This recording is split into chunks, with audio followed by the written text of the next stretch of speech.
So let's get started with our first Dynamo computational design project. We're in the Revit environment and we're going to open up a new folder or a new project, excuse me. So I'm going to click on new. I'm going to select the architectural imperial template. Click OK.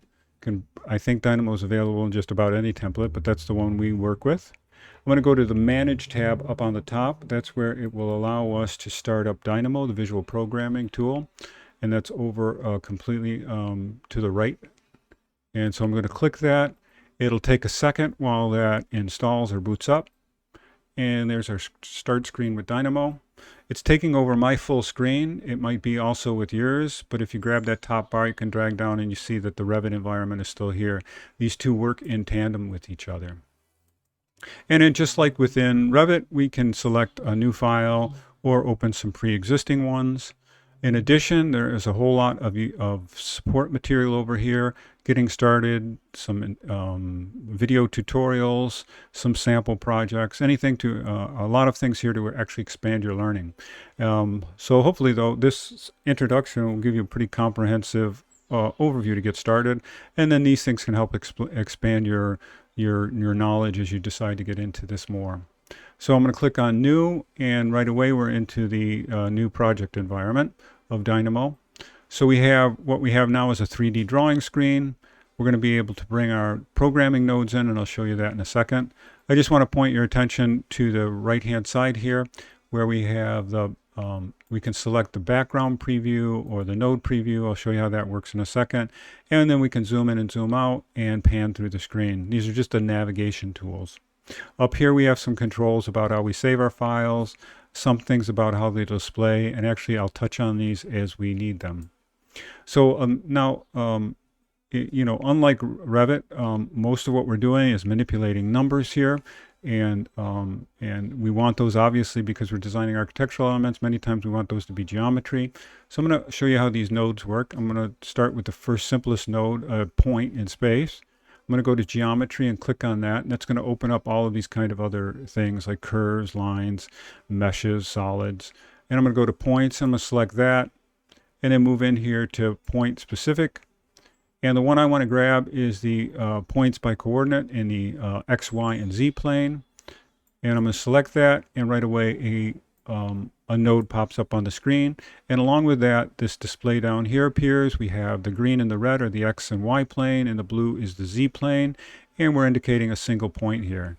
If I click off of this, we'll just see the single point. When I select on it, the arrows will go on, indicating that this point is active. Now let's just play around with how we can actually make multiple points, or actually just move the point to start with. I'm going to show you some shortcuts because we use them so typically. I'm going to introduce a way of creating a slider.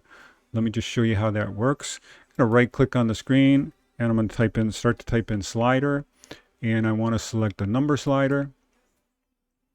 And this is a sliding scale that as I move it, the numbers change within it.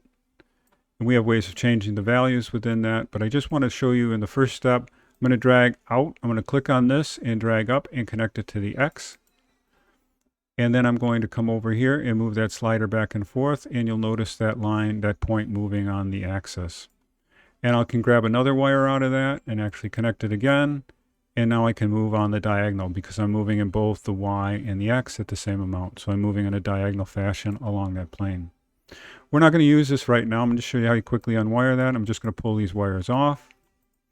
And we'll just hold this here for use for later on, possibly.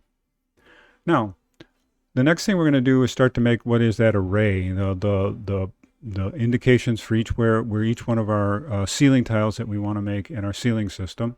And we're going to use another shortcut. I'm going to use what's called a code block. So I'm going to right click on this, and I'm going to type in code block, COD is probably all I need, and code block will become available. And I'm going to make a series of numbers, and I'm going to show you a technique for doing that. I'm going to start entering some code that might seem a little cryptic to start with, but let's go from 0, the start, dot, dot, to 20, thinking that from 0 to 20 feet, dot, dot, in increments of 2. That's a specific way we write a sequence. And if I click off of this now and I roll over these 3 dots down here, you'll notice I have a list of 11 elements. It says list 11. If I roll onto that, we can see our 11 elements. and I say 11 because it goes from 0 to 10. It's not going from 1 to 10, so it means that 0 is included, and that's why it's 11. And you'll notice now that along with each one, if we look at 1, it goes, excuse me, I have to stay on this unless I pin it. I can pin this so it stays. And then 1 is 2, 0.2 is 4, so we're going in increments of 2. So we're going from 0 to 20. I'm going to unpin this again so that'll close off. And now let's look at what that array does when we plug it into the Z. Now we have 11 points moving in the X direction along the X axis. And actually, just to experiment with it more, if we connect the Y in also, now we've got that same array moving in the Y axis also. Now what we want is an array. We want both of those products to have an existence in every coordinate. So we want it to be in 1, 1, 1, 2, 1, 3, 2, 1, 2, 2, 2, 3. And that's called a cross product when we're dealing with lists. So there's a technique for making that show. And we're going to go over the node options. I'm going to click on that, and we're going to go to lacing, and we're going to go to cross product. Pay really careful attention to this. I get a lot of questions that their nodes don't look right, and that's because they didn't go to cross product. And now we have a list of 121 points, and that's because it's 11 by 11. Now we have 121 points in our array, and we can imagine those as being the points where we're going to indicate the ceiling tile. So let me just, one quick thing about how to navigate. If I want to zoom in on this, I can select the background image, and I can zoom in. I can actually pan this by selecting the pan tool. I can rotate it around an axis, so I have complete control over manipulating it. And then when I want to get back to the nodes, I can select that. And I can zoom in and zoom out and pan this around the screen also. So next we'll look at adding some objects to this so that they start to look more like the way our project is going to be working out.